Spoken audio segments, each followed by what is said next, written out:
જી હળવદમાં બુદ્ધિનું પ્રદર્શન તંત્રએ કર્યું રવિ।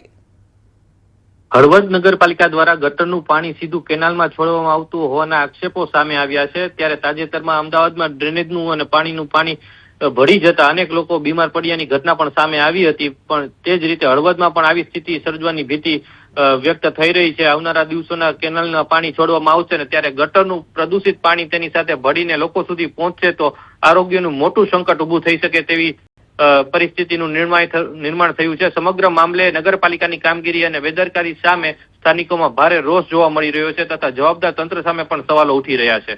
બિલકુલ, કારણ કે તંત્રએ બુદ્ધિનું પ્રદર્શન કર્યું છે, કેનાલમાં છોડી દીધું છે ગટરનું પાણી। હવે આની સાફ સફાઈ કોણ કરશે? સાફ સફાઈ પાછળ ખર્ચ પણ થશે અને બીજું કે જો આ પાણી લોકો સુધી પહોંચે તો લોકો બીમાર પણ પડે।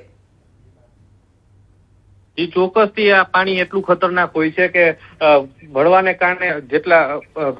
કારણે નજીકના ગામોમાં પણ આ પાણીનું વિતરણ થશે, જેને લઈને જે ત્યાંના લોકો છે પાણી પીવાને કારણે પેટના રોગો, ચામડીના રોગો સહિતની બીમારીઓ પણ ફાટી નીકળશે। બિલકુલ, સવાલ એ છે કે આ બુદ્ધિનું પ્રદર્શન કર્યું કોણે? શું કોઈ એકાદ વ્યક્તિ જવાબદાર છે કે આખું ડિપાર્ટમેન્ટ જવાબદાર?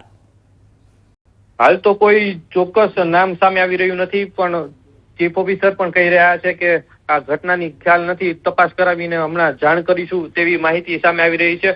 હાલ તો સમગ્ર તંત્ર સામે સવાલો પેદા થઈ રહ્યા છે।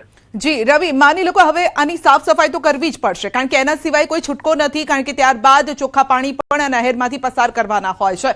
સવાલ હવે એ છે કે સાફ સફાઈ પાછળનો જે ખર્ચ થશે એ તો જનતાના પૈસા થશે લાગે છે। અને લોકો પણ જ્યારે આ પ્રકારની ઘટનાઓ બનતી હોય છે ત્યારે લોકો પણ કહેતા હોય છે કે જેની ભૂલ હોય એના માથે જ આ બિલ ફાળવું જોઈએ। જી, હળવદ નગરપાલિકાના ચીફ ઓફિસર સાથે ટેલિફોનિક વાતચીતમાં જણાવ્યું હતું કે ચીફ ઓફિસર પણ કહી રહ્યા છે કે આ ગટરનું પાણી કેનાલમાં છોડવામાં આવ્યું છે તેની કોઈ માહિતી અમારી પાસે નથી, પણ અમે તપાસના આદેશ આપ્યા છે, જે કસૂરવાર ઠરશે તેની ઉપર ચોક્કસ પગલાં લેવામાં આવશે। તો હળવદમાં તંત્રએ કર્યું બુદ્ધિનું પ્રદર્શન, પરંતુ રવિ સવાલ હવે એ છે કે આ પ્રકારનું બુદ્ધિનું પ્રદર્શન લોકોના જીવ માટે જોખમ સમાન છે। એવું લાગે છે કે તંત્ર સામે જ કોઈ પ્રકારની કાર્યવાહી કરવી જોઈએ, કારણ કે આ પ્રકારની ભૂલ ફરી ન થાય।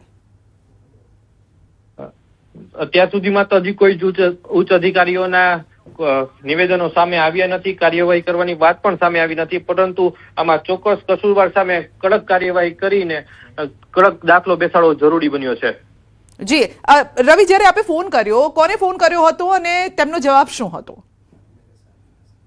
મેં ટેલિફોનિક વાતચીત કરવા માટે હળવદ નગરપાલિકાના ચીફ ઓફિસર ઝાલરિયાને ફોન કર્યો હતો અને તેમને પૂછ્યું હતું કે કેનાલની અંદર ગટરનું પાણી મિક્સ થયું છે, આપને ધ્યાનમાં છે? તો ચીફ ઓફિસરે પણ કહ્યું હતું કે આ બાબતે સમાચાર મળ્યા છે, પણ કોને કેવી રીતના પાણી મિક્સ થયું, આ પાણી કોને છોડ્યું છે તે અમારા ધ્યાનમાં નથી આવ્યું, તેથી અત્યારે